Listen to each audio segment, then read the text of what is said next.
Alrighty. Well, thank you again and welcome. Thank you for everyone here. We are recording this session. And for those who are not able to be with us today, you are in for a wonderful treat. This is our 2023-2024 Peace and Justice Studies Association Leading Social Change Virtual Scholar Series. Today we have Chris Houston. He is the president of the Canadian Peace Museum. So, a little bit about Chris, our wonderful presenter for today. He has worked as an international humanitarian worker at Doctors Without Borders, the Canadian Red Cross, and the United Nations. He is part time faculty at the University of Toronto's Global Health Education Initiative.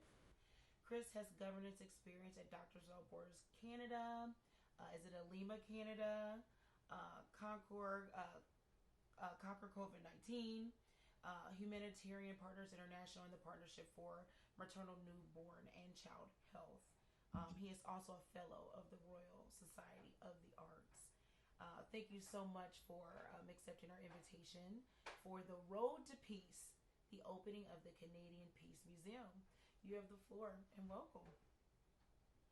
Thank you very much. Appreciate the long biographical introduction. Slightly awkward when people read your CV, but it's nice to be here. Thank you very much. I was thinking back of 2017 when I was standing in an office on the 17th floor of a building in Toronto, looking out of the glass windows, and how lovely it was to be in an office with glass windows looking at Toronto and its relative peacefulness. I was on a break from my work in Yemen, and in Yemen we had metal barricades on the windows. We were all a bit scared of airstrikes, and I'm a newcomer in Canada, and I really appreciate Canada for its relative peacefulness. There's some caveats to that I'll touch upon as we go, but I appreciate peace based on my experiences of living in war. Those experiences were short, and I have the privilege of being born in Scotland, also a relatively peaceful country. And today I'm going to talk about why me and others are trying to create the Canadian Peace Museum. It's important to say it doesn't exist just now. It's a registered charity, and we're working towards opening that. And today I'm going to tell you a little bit about why, and I'm going to ask for your advice and help, and hopefully have a little bit of a conversation about that, because I'm keen for people to know and to hopefully support us. I'm normally in Bancroft, in a rural part of Ontario, Canada. Today I'm in Toronto, which is the traditional territory of many First Nations here in Canada. That includes the Mississaugas of the Credit, the Anishinaabe and the Chippewa, the Haudenosaunee and the Wendat peoples. And I just want to acknowledge the traditional keepers of that land and express my gratitude to them. And I mean that very sincerely as a newcomer to Canada. The beauty of the land around me is good for my health, and I appreciate it, and I appreciate many First Nations that peaceably share that land to this day. So the title that we had for this event is The Road to Peace, and I was just imagining, if I'd maybe been more sincere when I wrote that title, what I might have called it, and I have an alternative title, which is I'm actually terrified about the direction the world is going in, and this is like my latest attempt to try and make things less terrible, but it doesn't really work as a snappy title. But that's a more genuine take on it. I'm going to do the slide share thing, and so give me a second as I press the buttons, and perhaps you could say, yeah, I think you can clearly see how I may have called this, but there's the photograph of me in Yemen. That was part of a campaign that we had to try and persuade people not to bomb and kill humanitarian workers. which feels a bit poignant. I was teaching last night and speaking about attacks on aid workers. Of course, tens of thousands of people have been killed in Gaza, but Gaza's also like the worst. Over about 200 aid workers have been killed in Gaza in the past few months, and so attacks on civilians, attacks on aid workers is at the front of my mind today because I was teaching about it last night. But let's go a little bit wider and talk about peace museums. Where are they? So it's. I was thinking of doing a little quiz, but there's so few people here, I won't. But the United States, where I know many of you are, has a peace museum in Dayton, Ohio. I just got back from the UK, where I visited Bradford in England and met the team behind the UK's Peace Museum, which existed since 1998. Many nations have peace museums. Japan has several.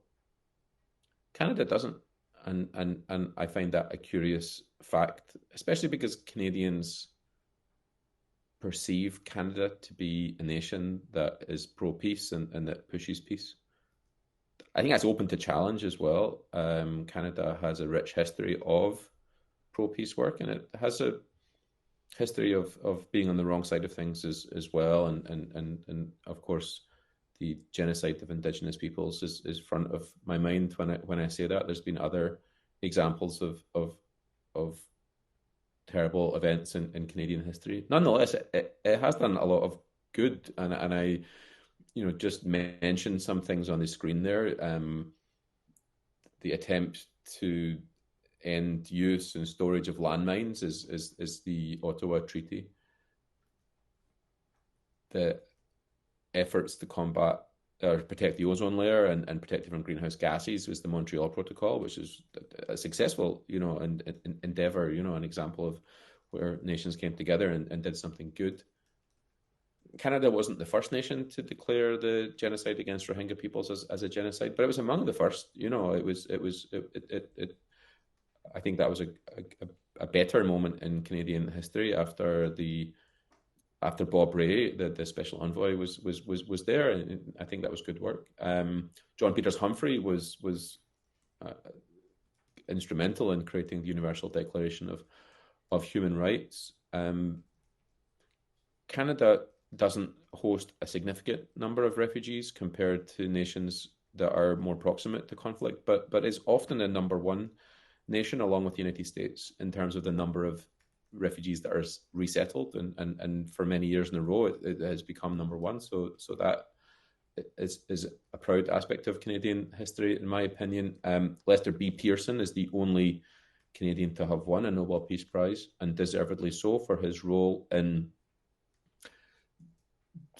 helping the resolution of the Suez Crisis and creating the United Nations body that went on to form United Nations peacekeeping. Of course, United Nations peacekeeping, in my opinion, is kind of flawed, and that's perhaps like one of many things I'm going to speak about today, where there's no black and white, there's no everything's good, everything's bad, this kind of binary approach that people like to have nowadays. But it was an attempt to do something good. Within Canada, Lieutenant General Romeo Dallaire is famous for his role in leading peacekeeping forces during the Rwanda genocide. I mean, ultimately that was an unsuccessful endeavor, but it was an endeavor that Canada took a leading role in. Canada has been strong in terms of nuclear non-proliferation. So Canada sees itself as a peace-promoting nation. It doesn't have a peace museum. It has a war museum, and it has a human rights museum, but it's not the same, And so, I think arguing that Canada should have a peace museum just because many other nations do is not a particularly compelling argument. But I think arguing that Canada should have one because of our unique role in pushing for peace is a more compelling argument. And so I believe that Canada ought to have a peace museum. I think it would be easy to have a museum that was simply anti-war and anti-violence, and who would object to such a thing? But the team behind this, and I'll introduce the team to you soon, believe that we need to promote not just negative peace, the absence of violence, but also positive peace and all the things that go with that. And I'll speak more about them, but the links between climate change and conflict, the links between equity and inclusion and violence, the role that art and advocacy and activism play in promoting peace. I've already mentioned the genocide against Indigenous peoples, and Canada's Truth and Reconciliation Commission made its findings, but those findings have not been widely implemented. And in fact, reconciliation is not probably a credible event until truth is first accepted, and there's a lot of need for public education amongst non-Indigenous peoples in Canada about Canada's history and ongoing inequity towards the many Indigenous peoples. This our endeavour is an endeavour to open a peace museum in rural Canada, which is maybe not intuitive to many people as a logical thing to do. And the first question we normally get asked is why would you do it in such a rural location? We're planning to do it in a small town that has a population of about 4,000, but it has a huge regional impact. Many people pass through Bancroft, Ontario, where we plan to host the museum. Doing things rurally gets you much more affordable locations, but also a lot of the issues we've spoken about, the Rohingya genocide, the links between climate change and patterns of migration and conflict, the links between equity and inclusion and conflict. These conversations, they do happen, and they happen in academic bubbles, and they happen more in urban centres, but they don't happen so much in rural Canada. And so I think, if we wish to educate the public on these things, then bringing the conversation to where people are geographically is a good thing to do. Those of us that speak of these issues, will be aware that the world has been urbanizing for I forget how long, but for as long as we think. Actually, in the pandemic, a lot of people ruralized. A lot of people moved out of the cities to rural locations where there's more space and where land is more affordable, where housing is more affordable. And so in some ways, Canada ruralized a little bit, and institutions in Canada predominantly are in large cities, but there's a feeling in Canada that there's a need to have more rural institutions. And I think as we think about peace and all the different definitions of peace, the need to tranquility and nature is another component of peace, and having a museum in a rural environment, I think would work very well. By the way, it's really a small crowd. If anybody has any questions at any point, I really encourage you just to unmute and ask. If you want to say something in chat, feel free to interrupt me. I hope to keep this conversational and informal and a two-way thing. So please feel more to interrupt. So I imagine this group is pretty pro peace, and don't need to persuade you about the importance of pushing for peace. But maybe the question you might ask is why a museum? I find this infographic quite compelling and kind of scary, as well. It speaks about the trust in media just now, which probably for good reasons, and probably for good and bad reasons. Is distrust is increasing or trust is decreasing, and we're at the point where the majority of people don't consider television news nor newspapers to be a credible source of information. So what has trust nowadays? Museums does. I'd say that healthcare workers do. I would say that academic institutions do, and I would say that museums do. And the facts are on the screen here. This is a survey done by the Canadian Museum Association quite recently, and trust in museums remains high even in a time when trust in government and institutions is diminishing. Of course, that creates a great responsibility for those of us that seek to run museums to make sure that we do things in a good way. But if, like me, you believe that we need to push for peace, then museums is a good way to do so. So, if you're with me so far, then let me introduce the Canadian Peace Museum, which, as I say, doesn't exist. It's an aspiration that we hope to open next year, and to do so, we formed a non-profit organization. For those of you outside Canada, it's fairly easy to create a non-profit organization. There's not a huge amount of oversight, but in Canada, the significant thing is when you get charitable status, which we have achieved. And to get charitable status, there's quite a lot of vetting to go on. So the regulator is a Canadian Revenue Agency, and they have given us charitable status, and that means that they have vetted that we're in the public good, and that we have proper systems and a proper mandate. So we have charitable status. That means we have a board of directors. Dr. Brooke very kindly gave a little biography of me at the start, so I won't repeat that, but I'll introduce the other members of our board of directors. That would include Sarah Wolf. Sarah she has an MBA. She's a member of the Institute of Corporate Directors.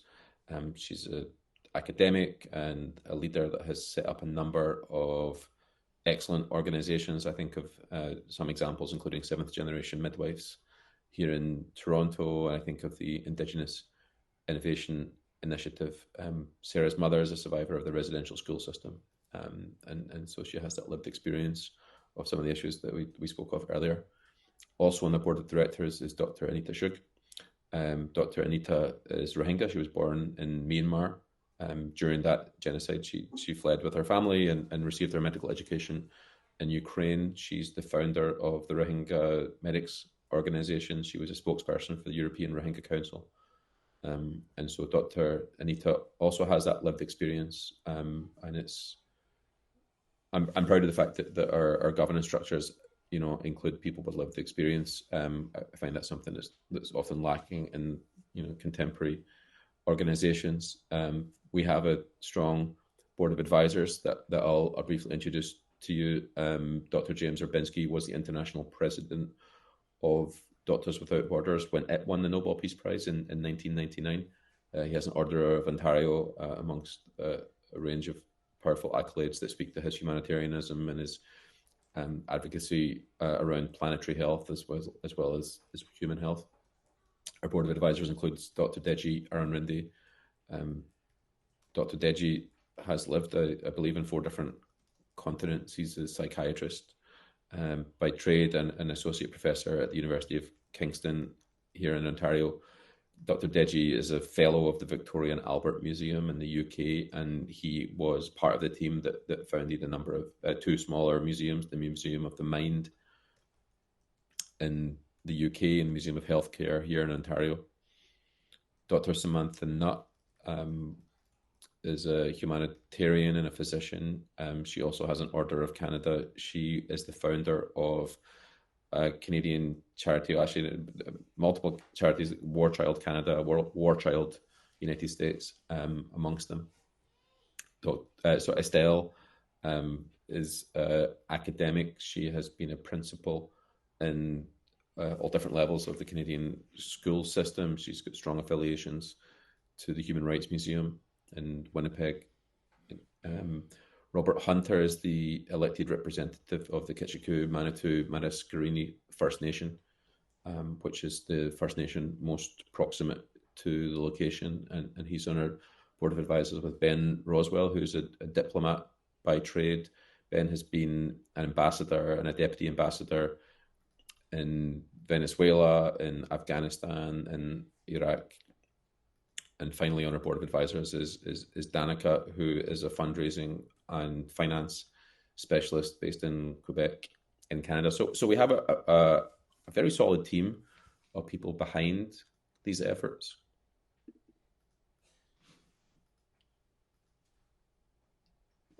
You're an easy crowd so far. I've not received any questions or critiques or comments, and I just want to remind you that you're most welcome to, and I certainly give space towards the end. So we're new. We don't have much in the way of funding. Everybody's a volunteer. We've received a number of modest and generous donations so far, and we use some of that money to do some public polling. In Canada, probably the most respected organization that does that is called the Angus Reid Forum, and we use their system to survey Canadians to see what they thought about our efforts and to see what they thought about peace. And at the start, we all sort of anecdotally shared some stories about how things are going in a bad direction in the world in many ways. I find this slide to be quite uplifting, and so maybe you'll feel the same way. 12% of people in the province of Ontario, 7% of people in Canada said that if we created this, that they would come and visit. That's 2.5 million people. That really gave me some hope. I spoke earlier about Canada's role in promoting peace globally and how that feels like a part of the national identity, and that was confirmed through this research, whereby 65% of Canadians think that a commitment to peace is one of our main values here. And even more people felt like, our museums should reflect our values. 69% of Canadians felt it was important to learn from what we've done to advance peace. But for me, this next stat is the thing that actually really gave me quite a lot of hope. I keep coming back to this. Because I imagined if I pulled you guys in the room and you said, is it important for people to learn from their mistakes? I imagine that you would say yes. I feel like people who study this, we all know inherently that it's good to learn from our mistakes. I wasn't so optimistic that the average person on the street would feel the same way, but here we are. Actually, even more people who thought it was important to learn from our good thought it was important to learn from our mistakes. And I found that really quite uplifting. 75% of people think that is something that we should do. And this is not a survey that I shared around my friends. This is balanced to make sure that it demographically represents the entire nation. This is a wide, credible survey. That really gave me a lot of hope, actually, and I did not anticipate that. And so I see some of you smiling there, so I hope that gave you some hope as well. Anyway, let's remove all that hope and tell you some of the trends that we've analysed and some of the reasons that we felt a sense of urgency to create this institution.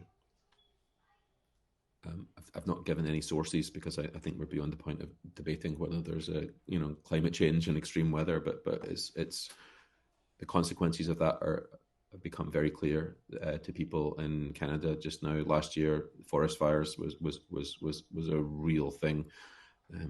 Where I live, the sky was orange and smelt of fire. It's no longer just a thing that's affecting people far away, and that pattern was obvious.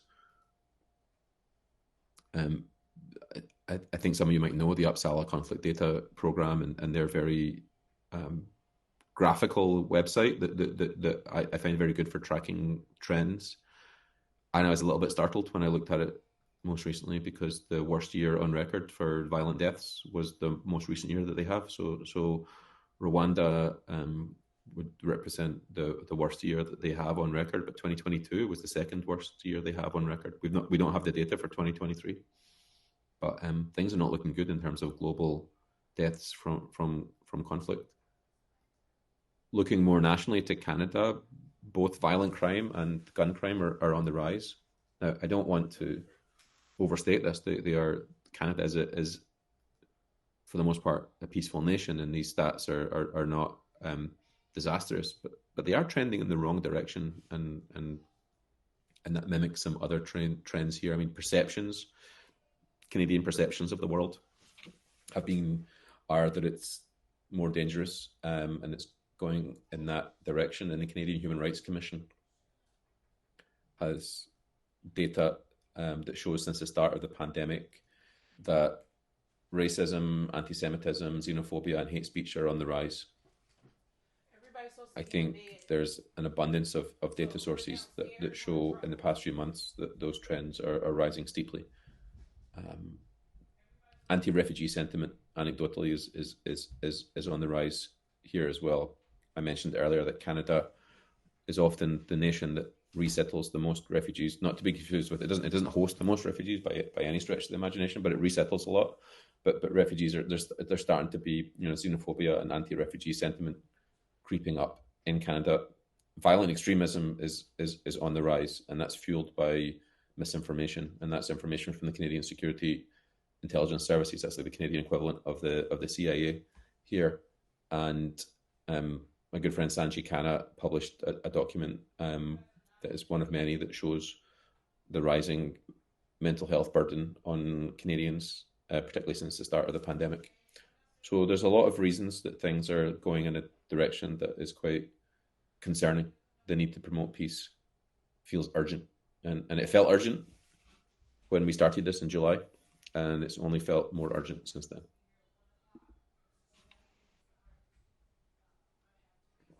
So I've said a few times the museum doesn't exist. We're working towards it. And you might be thinking, what would the Canadian Peace Museum show?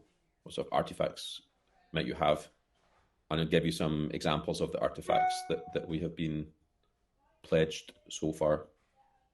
The image on the screen there is of an ambulance that was attacked in northwest Syria. Now, this is certainly more of an artifact of war than it is an artifact of peace. And it's not our ambition to create a alternative war museum. But I think to talk about peace, you have to talk about conflict. I think these are quite visceral exhibits that show people the human consequences of war.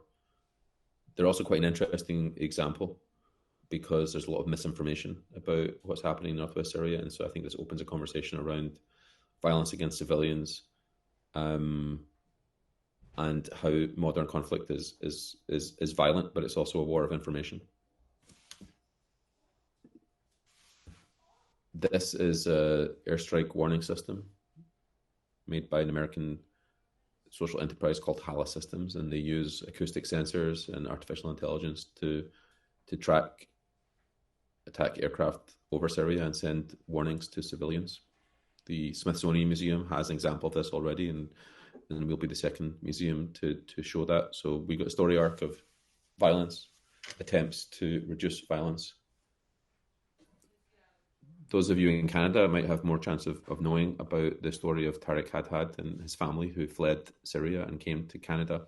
They arrived in Nova Scotia with not too much in the way of resources, and the local community purchased a tiny little factory for the family of chocolatiers, and they restarted the family business of making chocolate in Nova Scotia and selling that chocolate. And the company is called Peace by Chocolate, and it was featured in a recent dramatization. You can see the movie poster for that.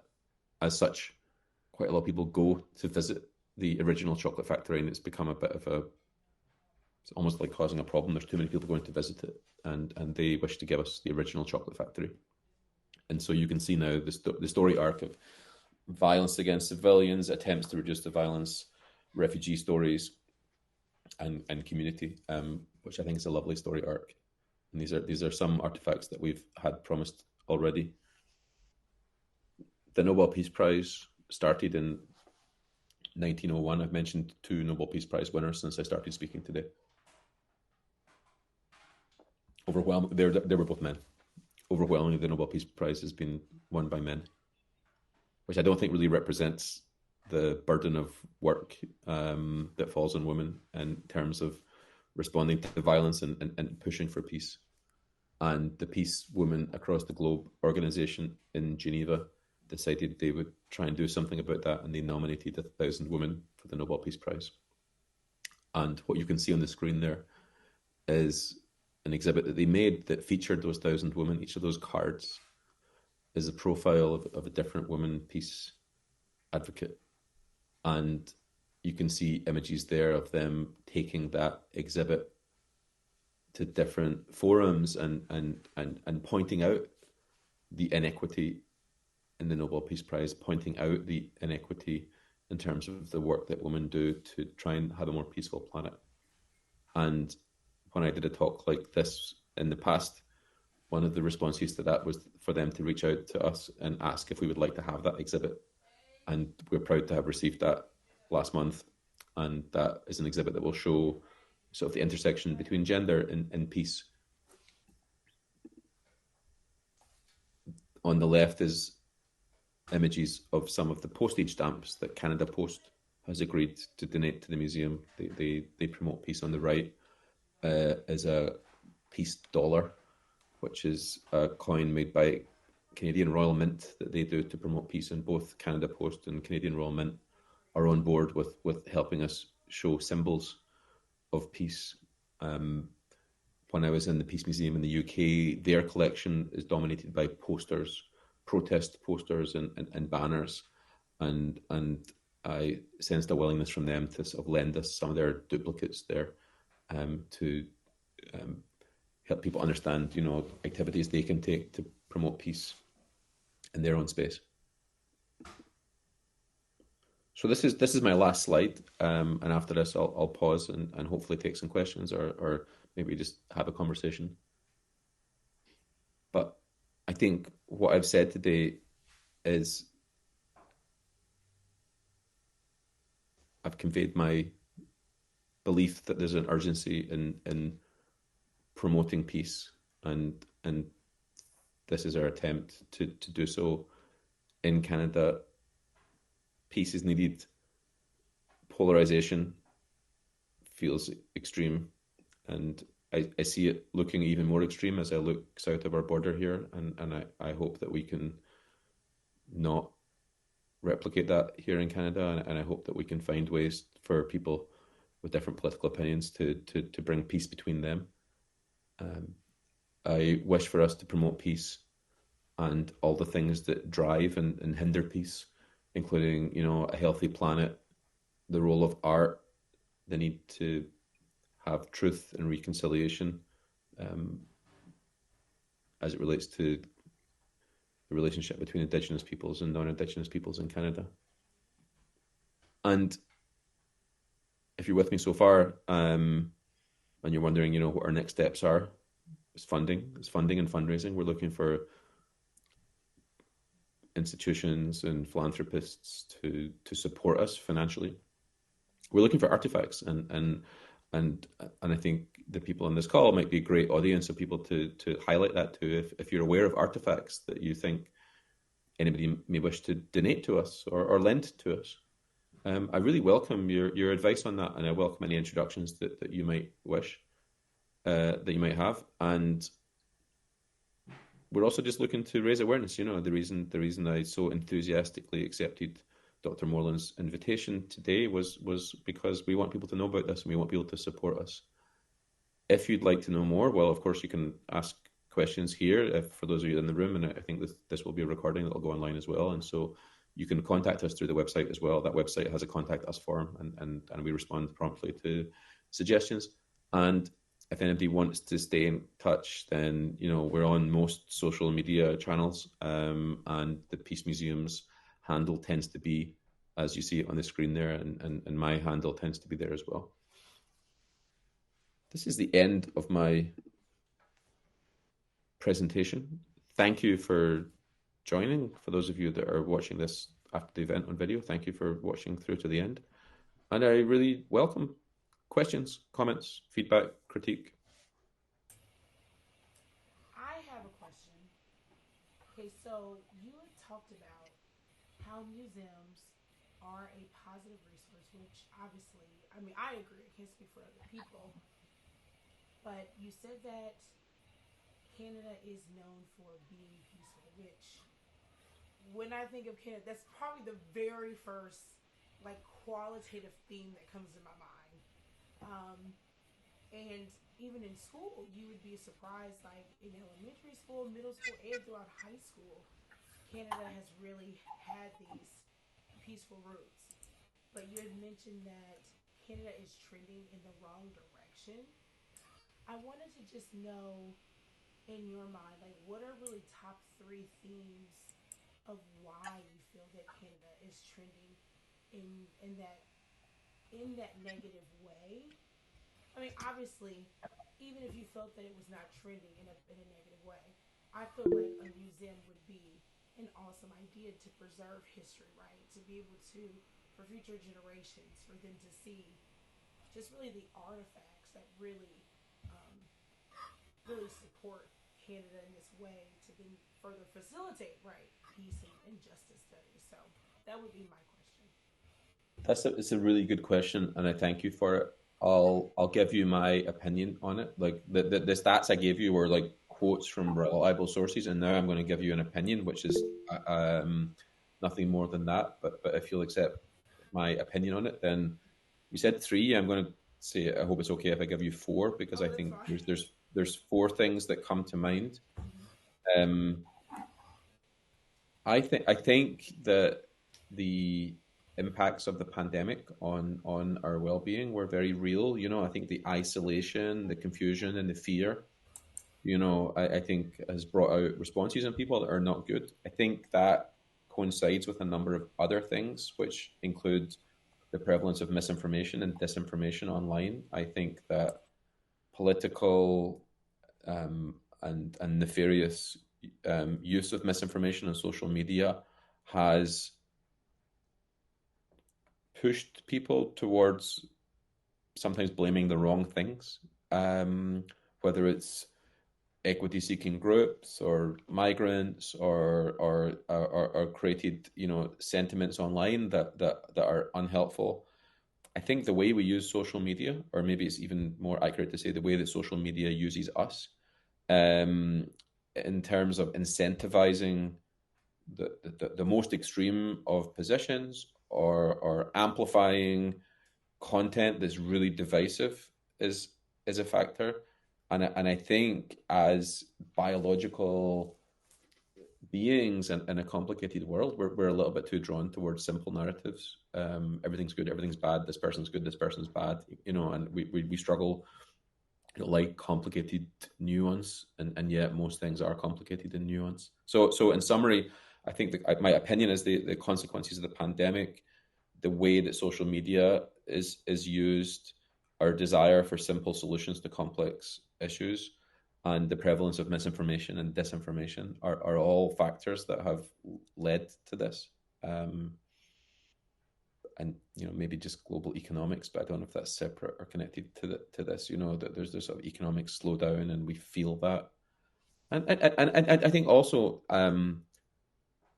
white supremacy as well. Like there's been a move towards equity, and some people who have enjoyed unreasonable levels of power are feel threatened by a more equitable world, and they push back on it as well. And I think some of these things feed into that as well. So there you go. You said three, and I gave you five, but I sense you're okay with that. Yeah, And totally that's fine. my thought. But like I wonder, and I see other people have their hands up, but we have enough time for me to ask, like, what do you think? Like, I'm curious if you find that agreeable, or if you've got a different take on it. I respect your Yeah, thoughts on. I think that's awesome. I mean, I do see.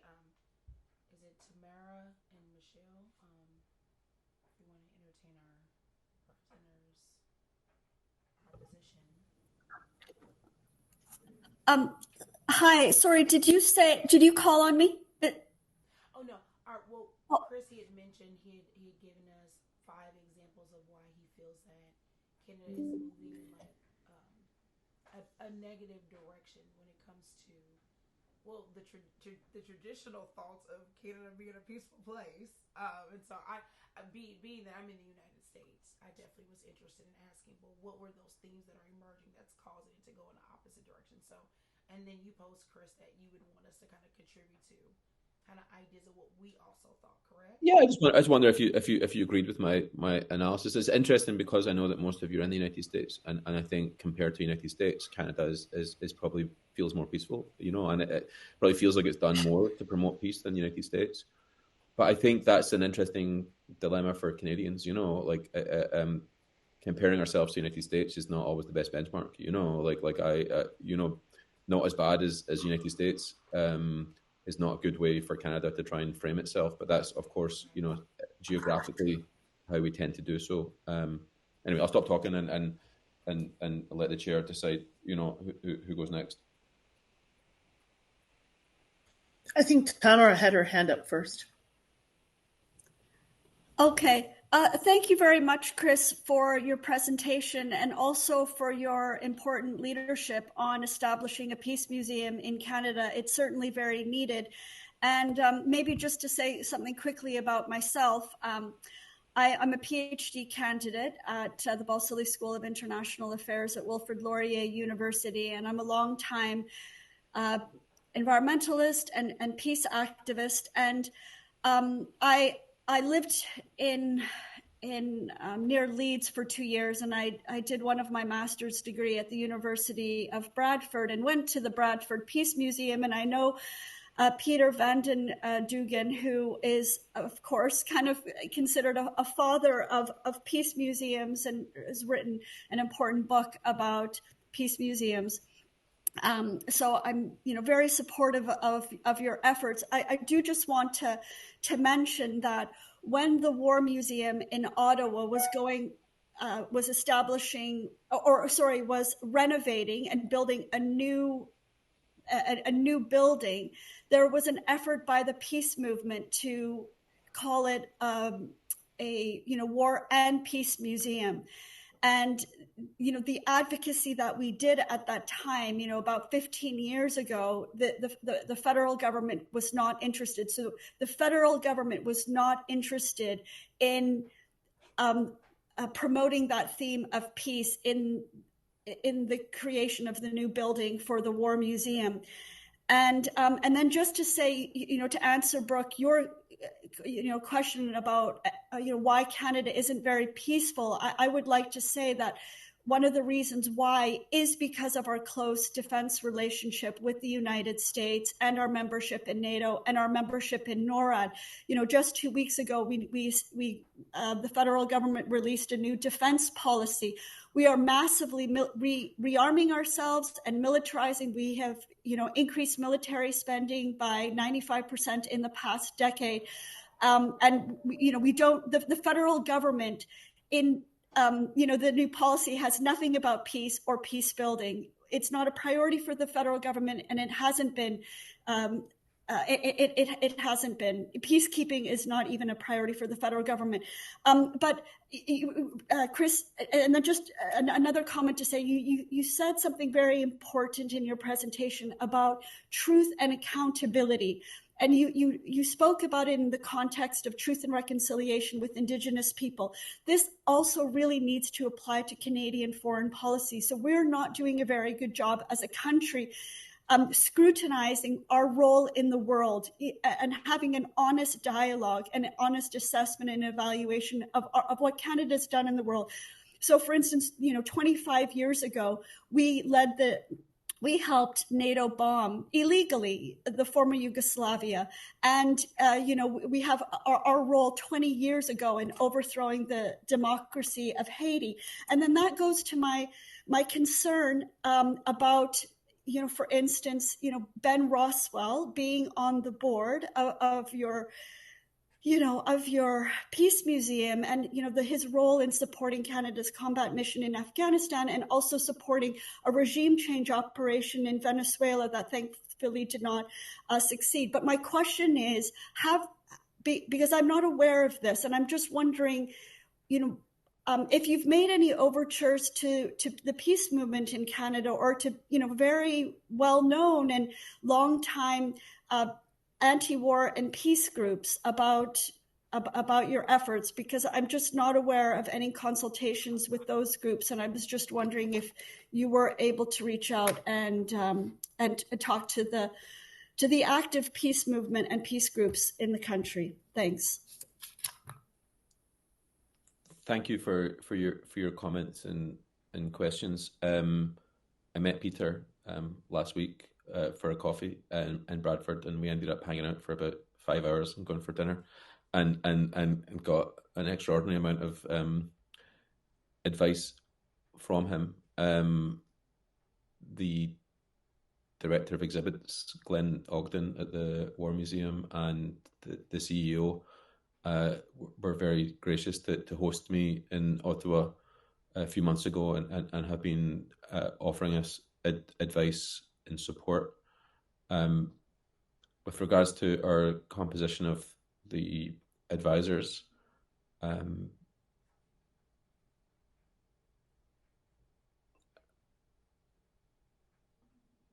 think you mentioned individual, and a video that's going to be recorded and online. I don't want to speak on people's behalf. I'll say that I had a sincere and meaningful conversation about Canada's roles in the context you mentioned with the people on a board of advisors, and I felt persuaded that everybody on our board of advisors is there for the right reason, and I think reflections about Canada's role in those places is important. I'll say that much. I was going to mention Haiti at the start. I mentioned Canada's history of genocide against indigenous peoples. I think Haiti is the other example that of missteps.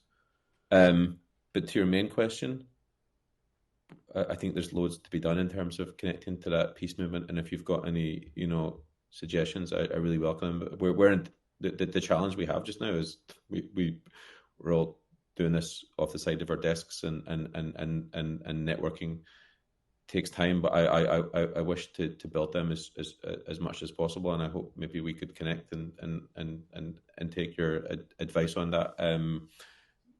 Priorities have been meeting the team at Dayton, Ohio, to learn from them, and going to Bradford and meeting Peter and the team behind the peace meeting. Joe, the new director there, and Charlotte, the long-standing curator, who gave us a lot of time and support. Tamara, would it be, I'd love if we could connect and if I could get more advice from you on the networking, if that was implied from your question. Thank you.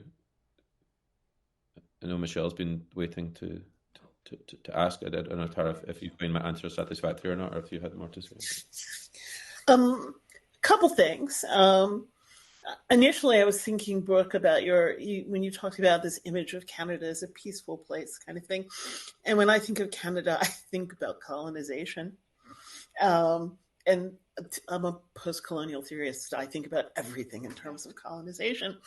And those ways in which coloniality developed in Canada versus the United States in both parallel and different directions. And so this semester, as I've been teaching a course on Black nature writing, I had the students read a collection.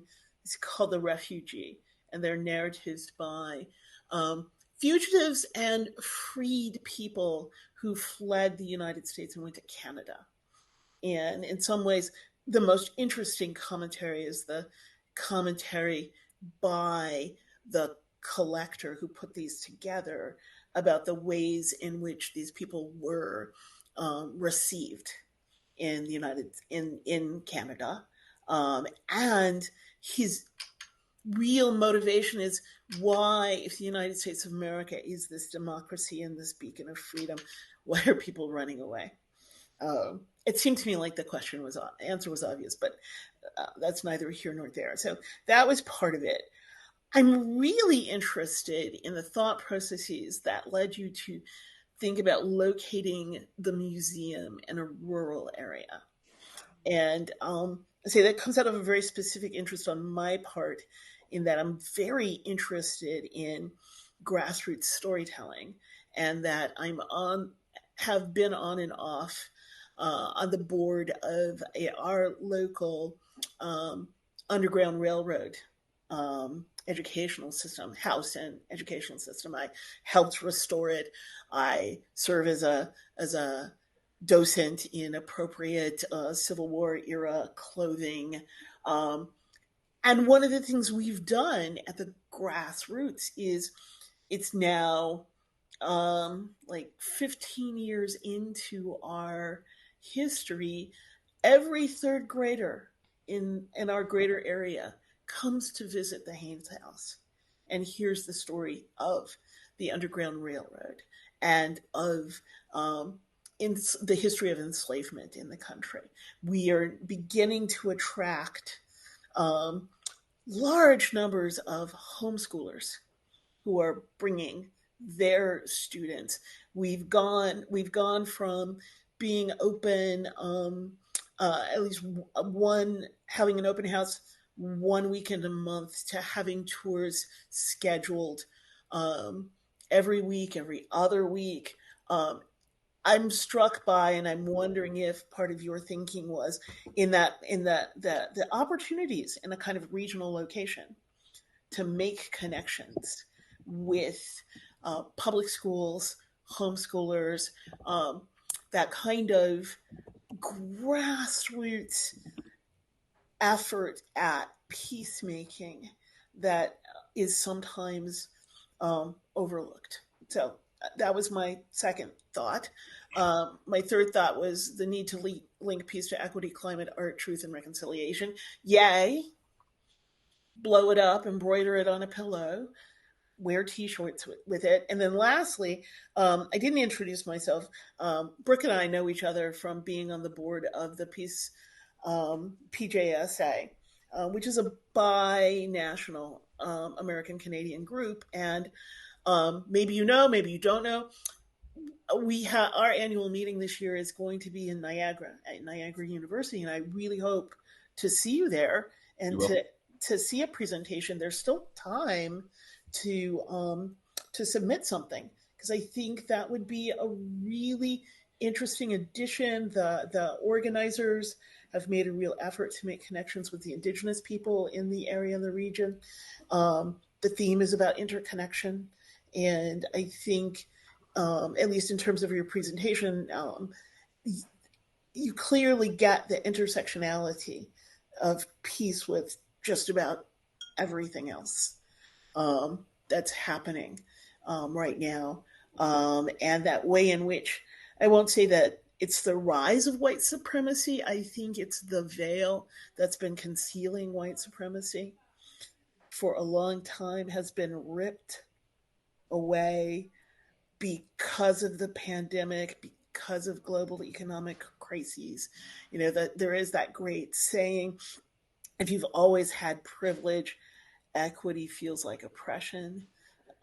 And I think there's also the demographic changes that are happening, so that white men are realizing that the world is changing, their role is changing, they don't like it, and they're working as hard as they can to hold on to the past.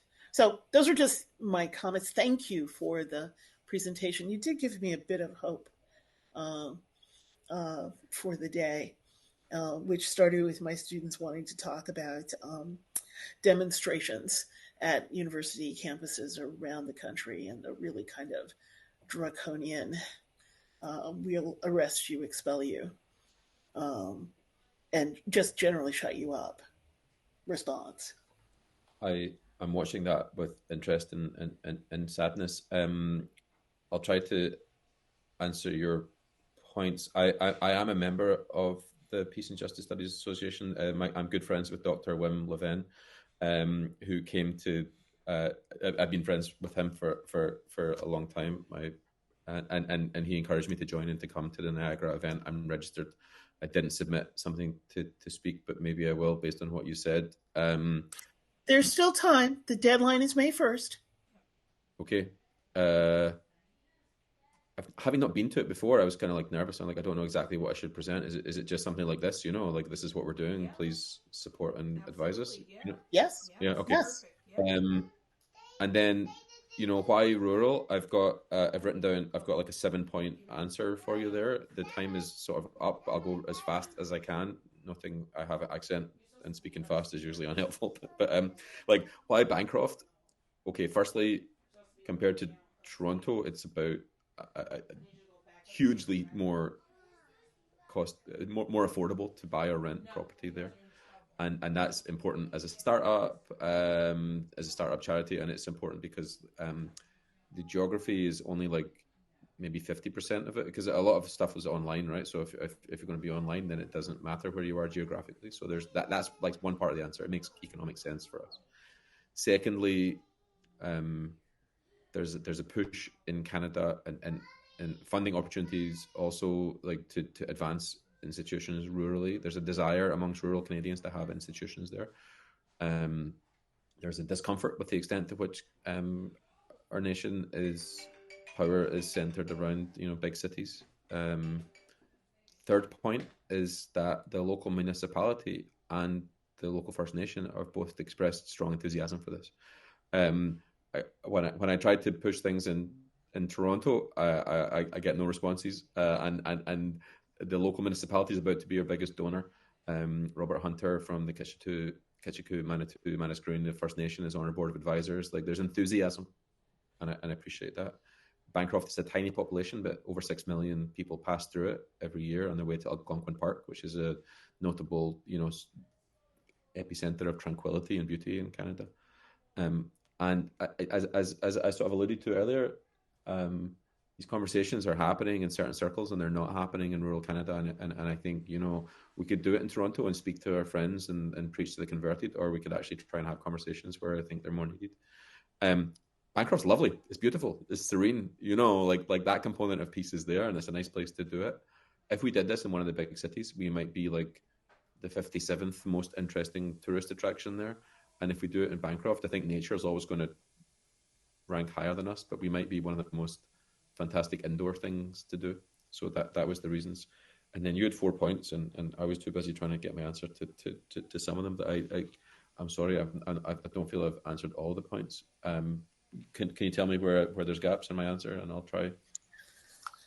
I don't know that I'm seeing gaps in your answer. Oh. I think one of the things I find really interesting is that there is, I am inferring from your comments, there is a kind of general sentiment that more needs to be happening in rural Canada than in urban areas. And I look at that by contrast with the United States, where I think there's an increasing divide between people who identify themselves rurally and regionally and the elites of the cities.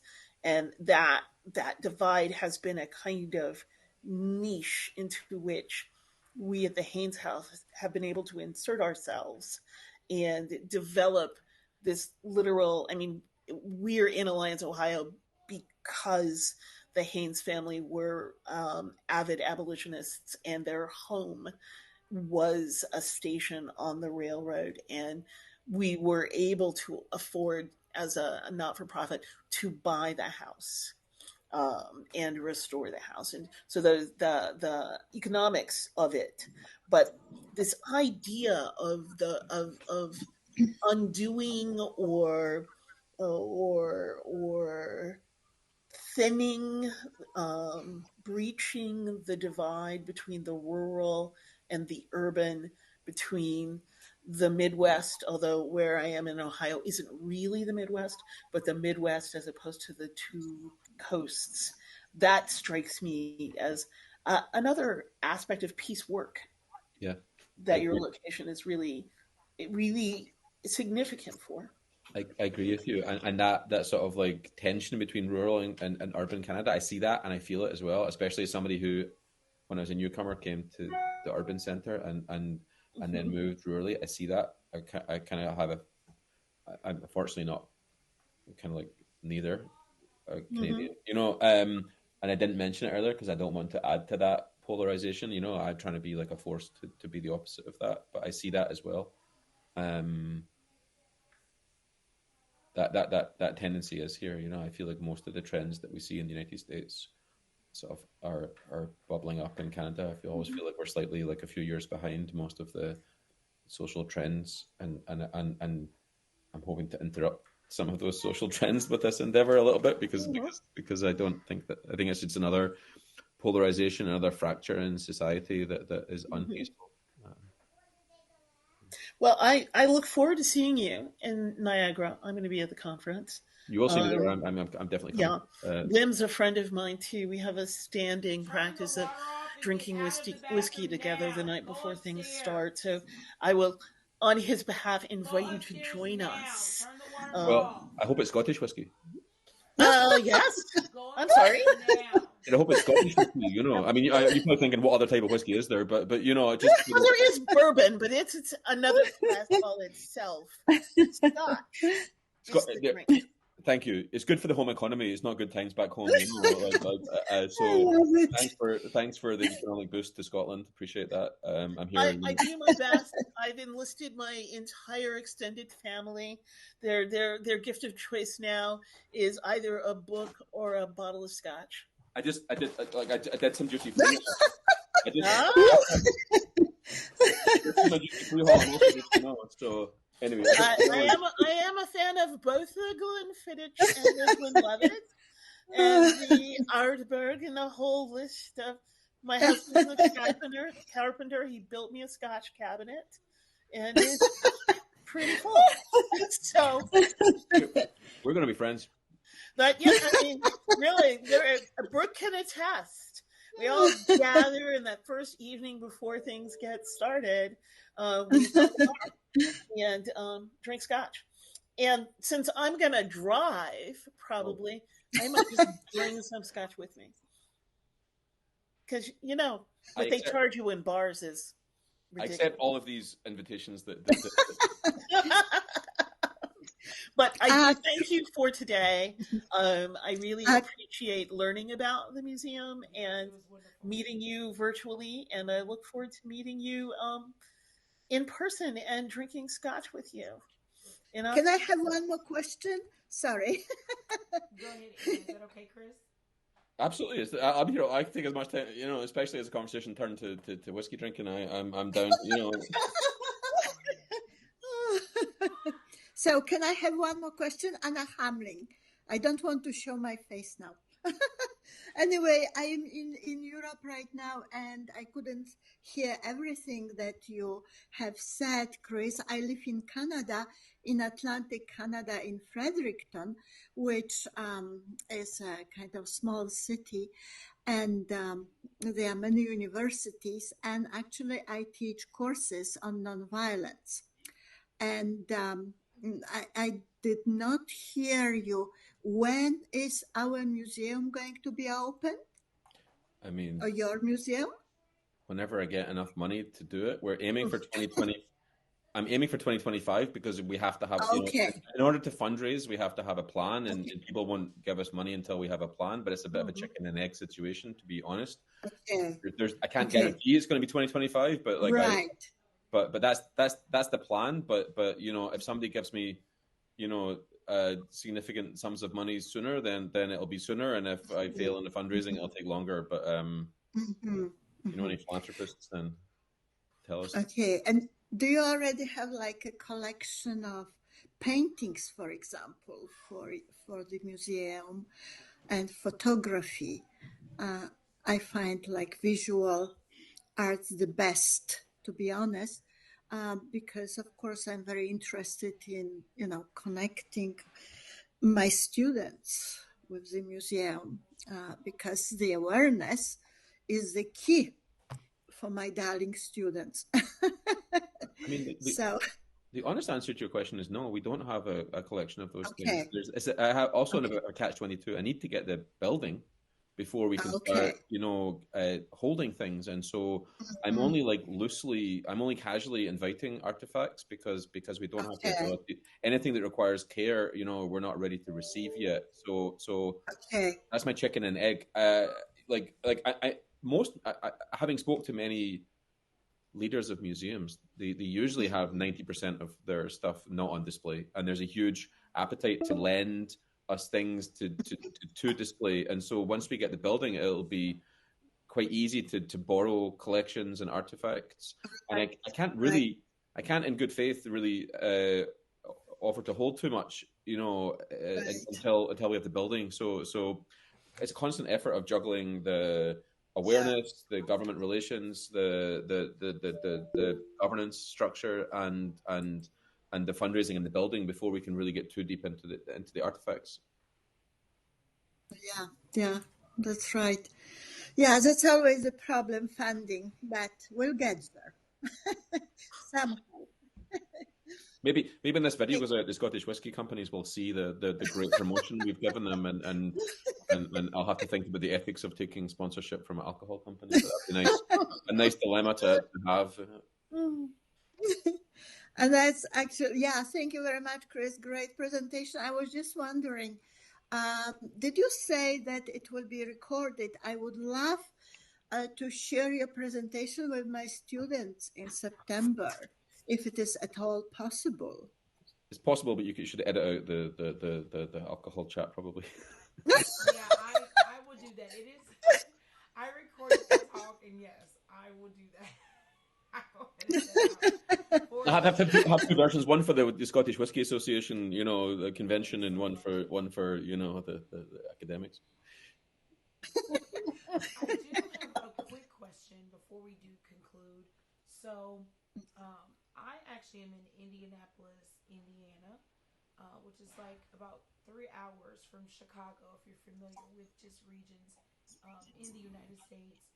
And in Indianapolis, they have a high school called Crispus Attucks High School, which Crispus Attucks, he was an American like sailor, and um, he was of African and like Native American descent, and he was a part. He was the first person killed in the Boston Massacre, just as the result of the first American killed in the American Revolution. And so, what's interesting about Crispus Attucks High School in Indianapolis, it actually is one of the very few high schools that was actually built to segregate people. Um, but here's the positive part about Crispus Attucks High School today. It actually houses a museum. So there is a Crispus Attucks Museum. So people, they still go to school there. And I know that you had mentioned that you were raising funds. And there are certain museums that, as they are growing, they build partnerships with local entities like high schools that may have a really historical significance in the area, especially like Crispus Attucks has a really negative history, right? But they've kind of turned that into something positive. Similar to universities, they may have spaces and partnerships that they can build with you in the interim of you having your own space. So then you could, kind of get a leg up in making your museum become a reality. So we can come visit it. I love that suggestion. I've been to Chicago only once, and it was to watch a music concert with Dr. Wim that we mentioned earlier. He invited Laura and I. We went to see Pearl Jam there just before the pandemic. So that's the extent of my geographical knowledge of the region. But I love that suggestion. I've had that suggestion from others as well. There's like libraries, other museums, and as a stepping stone, to get in our own space. So I appreciate that suggestion, and I think Brooke, you might continue our various email and LinkedIn chats back and forward, and welcome your advice on that. Thank you. I could definitely share contact information with the person who actually started the music in the high school. I mean, it probably may not be the very same, process, but just to give insight to just the steps or the challenges that they experience in building a partnership with such like a school or a university, definitely. Thank you for that. Yeah. Well, do we have any other questions? I know we are over time, but we are sincerely enjoying ourselves, so definitely don't want to, rush anybody. Did you have any concluding words that you wanted to share with us, Chris, especially with our PGSA membership? Not all of us are in Canada. What can we do every day or today to really get the word out about your movement, or to even support your movement to help with the Canadian Peace Museum?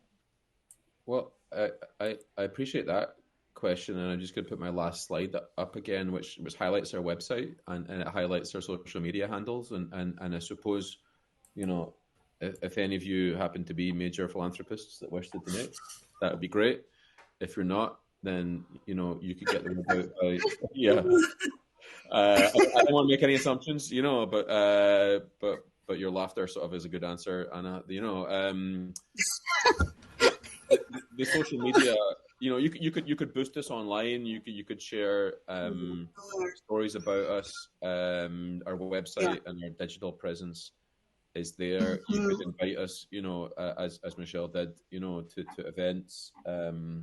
You could advise us. All those things are most welcome. I'm essentially here as a I was very enthusiastic to take this invitation because I just want people to know about us. It's so nice to see so many Canadian connections here. I guess I didn't anticipate that, including my good friend Alicia, who I see on here. Thanks for joining today. Just share awareness. Share, let people know, and introduce us to, as Tamara has pointed out, some of the opportunities for us to connect better to the peace movement in Canada are welcome advice. Thank you. so much. Thank you again, Chris, for your time and for your lovely presentation to get the word out about the museum. Before we conclude the PGSA Leading Social Change Virtual Scholar Series, our next session is Tuesday, May the 21st at 12 p.m. Eastern Standard Time. That is with Xavier Johnson, Dr. Johnson. He's the assistant professor in the practice of preaching in Black church studies at the United Theological Seminary. His topic will be the inward sea, contemplative prayer, and social activism. So get excited for May the 21st. We'll send out an invite that's way better than what I did today. But thank you so much for joining us, and have a wonderful day. Thanks very much. Yeah. Thanks. Thank you. Bye.